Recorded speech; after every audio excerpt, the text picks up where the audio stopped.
agama aja, syariat aja yang nggak merugikan dan membahayakan kita itu masih ada toleransi di luar batas kemampuan kita. Apalagi dengan hubungan yang toksik.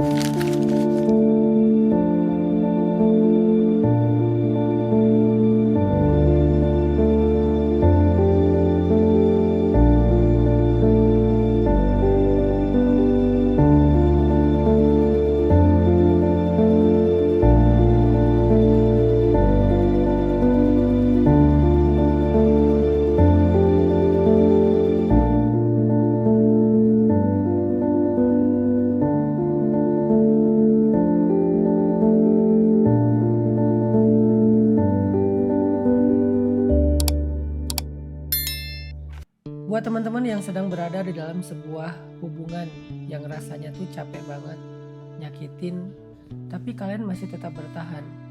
Bukan karena kalian gak sadar kalau hubungan itu gak baik-baik aja, tapi karena kalian ngerasa bahwa pergi itu juga gak mudah.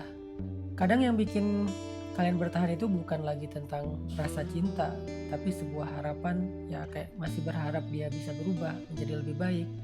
Atau bahkan mungkin karena takut kalau nanti harus sendiri akan seperti apa hidup kalian. Kadang ngerasa berat juga ya, kayak kalian udah ngalah, kalian udah bersabar, tapi masih punya rasa bersalah gitu. Dan yang bikin lebih berat lagi itu adalah ketika kalian udah lelah banget, tapi kadang kalian justru merasa bersalah, merasa kurang sabar, merasa terlalu sensitif. Padahal setiap hari hati kalian itu makin habis, perasaan kalian tuh makin gak jelas gitu. Tapi kalian masih di situ aja. Nah, di respon kali ini saya pengen merespon beberapa komentar yang sedang kalian rasakan tentang masalah kayak gini. Mungkin kebingungan-kebingungan kalian. Di antaranya nih ada yang ngomong kayak gini. Aku pengen pisah dari suami yang pejudi, tapi kalau dia udah maaf-maaf nangis-nangis, mohon-mohon gak akan ulangi, aku luluh lagi. Tapi diulangi lagi terus begitu sampai 5 tahun. Aku pengen mundur, tapi dia suka ngancem, jadi takut-takut. Tapi aku sekarang udah bulat suara untuk mundur karena sudah lelah banget. Yang ketiga ngomongnya gini, aku terjebak sudah 15 tahun dan sampai sekarang masih bingung. Kadang sudah wake up, tapi sleeping lagi karena lihat anak. Sedang menjalani toxic relationship dan sedang mengumpulkan keberanian untuk meninggalkan. Waktu di posisi itu lebih gak tahu gimana cara jalan keluarnya. Di hubungan itu aku gak ngerasa jadi diri sendiri. Dan finally aku sekarang udah keluar dari hubungan itu. Rasanya seplong itu kak.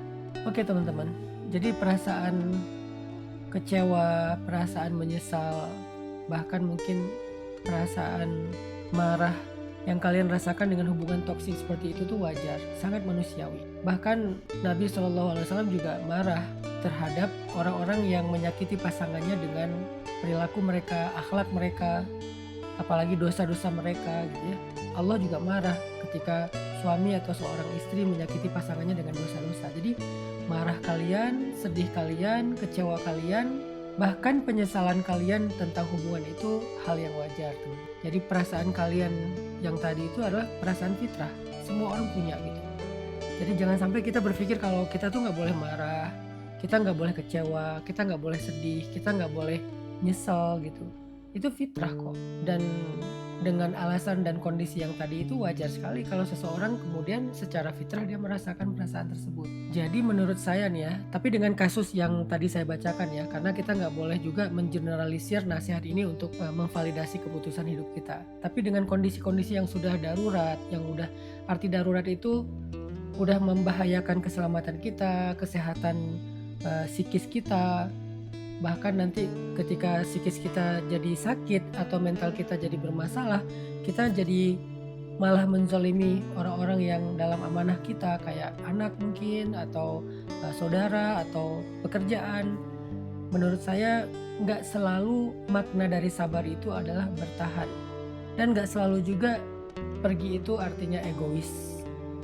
Dan Islam lagian gak pernah ngajarin kita untuk terus membiarkan diri kita terluka dan dilukai. Kan kata Nabi juga, tolonglah saudaramu yang zolim dan yang terzolimi. Arti menolong yang zolim itu ya mencegah dia dari kezoliman. Sedangkan yang terzolimi ya dihindarkan dia dari kezoliman. Jadi artinya gak boleh juga kita membiarkan diri kita terus-terus dizolimi oleh pasangan kita sendiri. Apalagi dengan kezaliman yang KDRT, perselingkuhan, perbuatan dosa besar kayak judi, pinjol yang membahayakan bahkan keluarga besar, bukan hanya keluarga kecilnya. Sabar tidak harus selalu bermakna bertahan dalam hubungan yang toksik, tapi bisa juga sabar menerima ujian itu dalam hidup kita, menerima pasangan toksik itu sebagai sebuah musibah.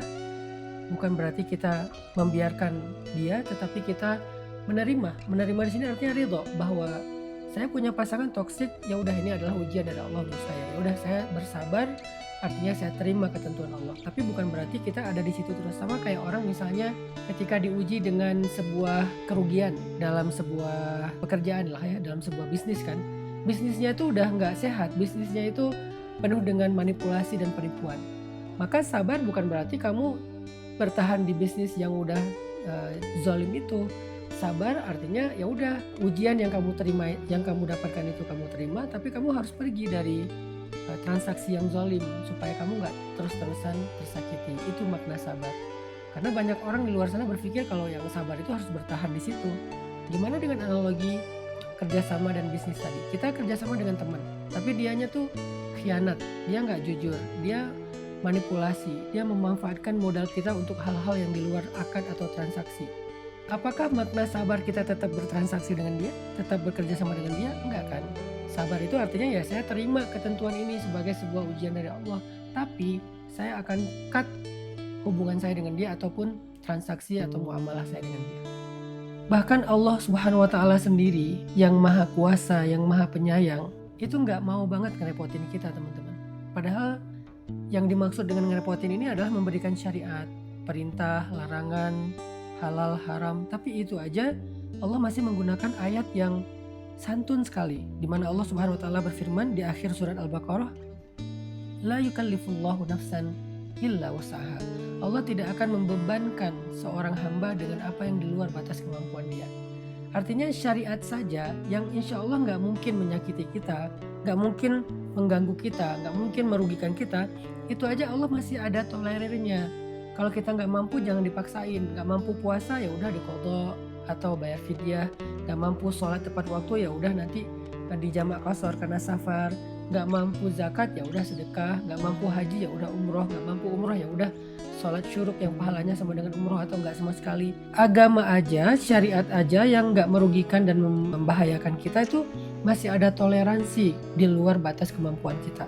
Apalagi dengan hubungan yang toksik. Kalau kita udah nggak mampu dan ini emang benar-benar menyakiti kita, anak-anak kita atau menyakiti banyak orang di dalam kehidupan kita, ya sudahlah. Ini bukan egois, ini bukan nggak sabar, tapi ini adalah maslahat terbaik yang kita bisa pertahankan. Sedangkan tentang ketakutan seseorang setelah dia pergi, kadang-kadang kan terutama perempuan ya, ketika dia pergi dia takut sendiri nanti gimana, nggak ada yang nafkahin bla bla bla.